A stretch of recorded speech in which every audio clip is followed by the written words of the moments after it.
Hey guys, Falling Star here. So today we're just going to talk about the test server that recently opened. Originally, I was debating whether to make a video about this, since I don't know how big the update will be, but when I saw the update, it was absolutely huge, so I gotta make a video about it. You may have already seen Bribu or Kirsa's stream, so you might already know a bit about this test server, especially about the new game mode. I'll start with some of the smaller changes, and then I'll move forward gradually to the bigger changes until we finish with a new game mode. As usual, this is a test server, so things can and probably will change. Without further ado, let's get started. Timestamps are below if you want to skip to a part that you're interested in. Let's start off with a new addition in the dorm. So you know how if you reach gold in challenge, by the end of the season you'll be gifted with a virtual plushie? For global, it's a Michelle plushie. For the Chinese server, it's a Kanami plushie. You can actually display the virtual plushie in your dorm. In this update, they added a dedicated place to place your plushies. The devs were also kind enough to give everyone a Michelle plushie and a Xinghui plushie so that we could try out the new feature. Pretty fun, I'd say.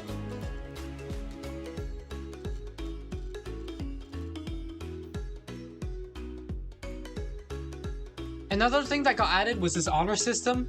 You get points deducted for smurfing, throwing, and you gain points by playing the game civilly and properly. As points get deducted, you will lose privileges, stuff like the ability to play ranked, text chat, voice chat, and at the lowest possible level, you will only be able to play team deathmatch. There are also rewards for having a high score. You will be able to obtain a Michelle skin, and then at the highest standing, you will be able to get a case skin and a crest. Here's a full list of the stuff that's banned, pause if you want to read, but it's just the normal stuff. Now, let's get started on the balance changes. There's not much because most of this patch is focused on the new game mode, Demolition 2.0, but there's still a few. For all the characters except for Yvette, Fragrance, and Galatea, their ults now require 1 extra point. So for example, before, Michelle needed 7 points for an ult, now she needs 8. Audrey got slightly nerfed in this patch. Before, Audrey had this upgrade that boosted shield HP for both her ADS mode and her turret mode. Now those upgrades are separate. One of them boosting the ADS shield from 30 to 60. And another boosting her turret shield from 150 to 250.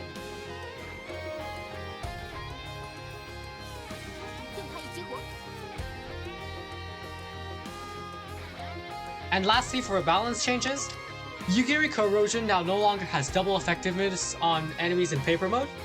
I didn't even know this was a thing. And her temporary armor corrosion is now 25 instead of 20. Japanese Kanami Announcer just got added, although it's not entirely complete yet because it's still missing some lines.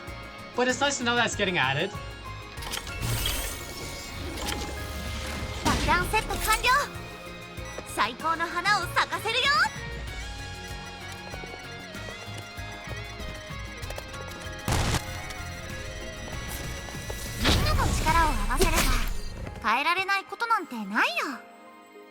Last thing before we get started on the new game mode, let's talk about the new map.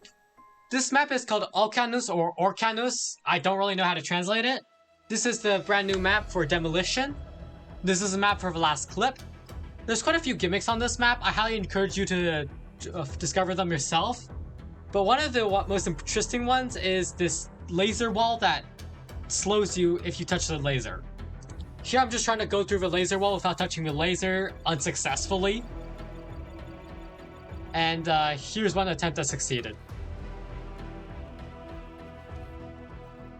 You can also turn off the laser wall by just putting your weight on it.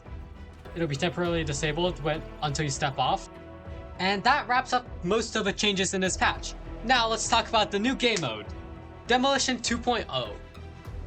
For now, everything I'm going to talk about is only present in superstring Demolition, aka Demolition 2.0. It could come to ranked someday, I'm not sure. And one last thing before we start, a small rant from me. James, can you just please add this mode to challenge? Like, seriously, the game is so fun with this game mode. It's with new C abilities. This way you also get more data because it's not only customs testing this game mode for you, there's also people in challenge. Please just add this. Anyways, that was my small rant. Let's get started. To start, I'd just like to introduce you guys to this game mode. Originally, Superstring Demolition was really just the demolition with a twist. Originally, they only added the quote-unquote C skills, which is basically just an extra set of skills that everyone has. Pretty interesting. And now they just revamped the entire economy and everything else. First of all, something you will notice immediately is that you can't actually lock in the characters immediately as you get in. There's a small window of time where you can discuss which characters you want with your teammates and hover over them. And when you and your teammates actually lock in, you will see this small icon next to your teammate where you can actually swap characters with your teammate.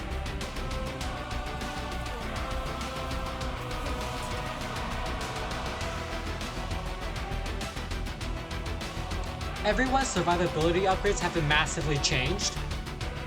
For example, there's this upgrade that allows you to have 700 HP while downed.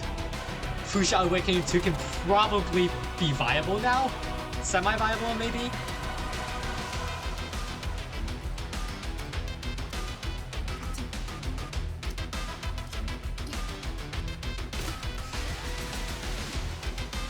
A pretty ridiculous number if you ask me. Although this is probably getting adjusted in the future with some balance changes. That's what I expect anyways. In addition, you may have noticed in the previous clip that Yvette had 80 shield.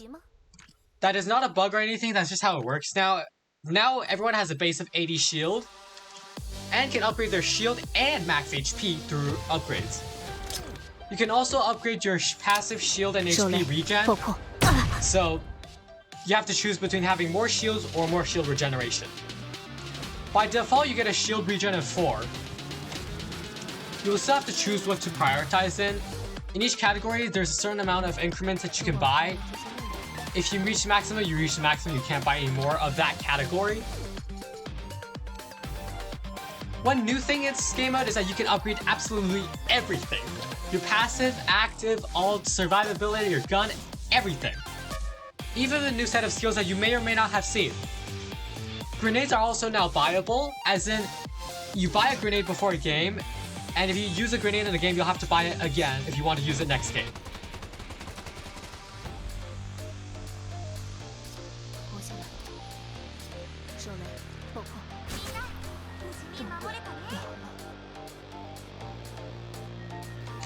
As you can see, I have to buy the grenade again if I use them in the previous round. As expected, the economy completely changed.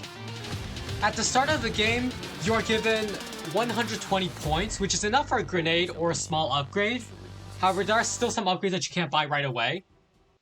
In this game mode, aces are really, really good. This ace just gave me 1.5k points just like that. It is really good. Oh yeah, and games are now best to 11, so even if you don't ace, you still can buy all the upgrades. And then let's show a few things that are really stupid that exist in this game mode.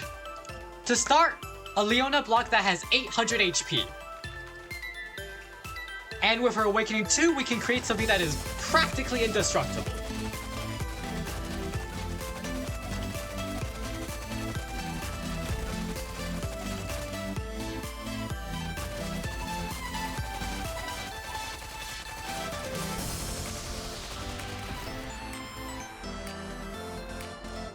To balance it out, her superstring energy recovery isn't that high compared to the other game modes or whatever member. So I guess it means that she can't place down as many blocks, but it's still pretty stupid. Have fun! Speaking of fun, people that love gambling with reiichi are gonna absolutely love this.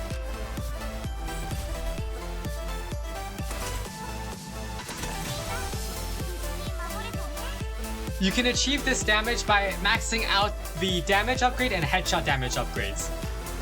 And that's it for this video. There's more, but I won't bore you with my yapping, and it's been 10 minutes already, which is already longer than my usual videos. So, drop a like on the video if you liked it, subscribe if you like my content, and I'll see you next time.